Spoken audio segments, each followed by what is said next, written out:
السلام علیکم ورحمۃ اللہ وبرکاتہ۔ دو دوست جن کا آپس میں بہت ہی پیار تھا اکٹھے کہیں سفر پر روانہ ہوئے۔ چلتے چلتے صحرا میں پہنچے۔ دونوں دوست چلتے چلتے باتیں کرتے ہوئے جا رہے تھے کہ اچانک دونوں دوستوں کی کسی بات پر بحث شروع ہو گئی۔ بحث و مباحثہ تلخ کلامی میں بدل گیا۔ تلخ کلامی کے بعد ایک دوست نے دوسرے دوست کے منہ پر تھپڑ مار دیا۔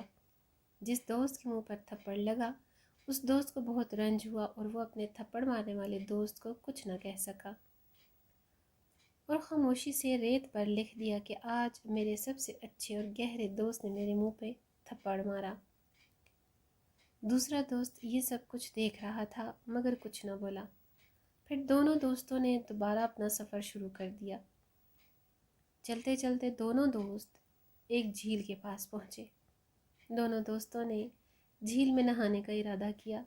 نہاتے وقت جس دوست کے منہ پہ تھپڑ پڑا تھا وہ جھیل کے بیچ دھندلے حصے میں پھنس گیا۔ دوسرا دوست جس نے تھپڑ مارا تھا اپنے دوست کو جھیل کے دھندلے حصے سے بچا لایا اور جھیل سے باہر نکال لیا۔ تب بچنے والے دوست نے وہاں قریب ہی ایک پتھر پر لکھا کہ آج میرے سب سے اچھے اور گہرے دوست نے میری زندگی بچا لی۔ یہ سب دیکھنے کے بعد تھپڑ مارنے والے دوست نے پوچھا کہ یہ کیا ماجرا ہے کہ جب میں نے تمہیں پہلے تھپڑ مارا تو تم نے ریت پر لکھا اور اب جب میں نے تمہاری جان بچائی ہے تو تم نے پتھر پر لکھا۔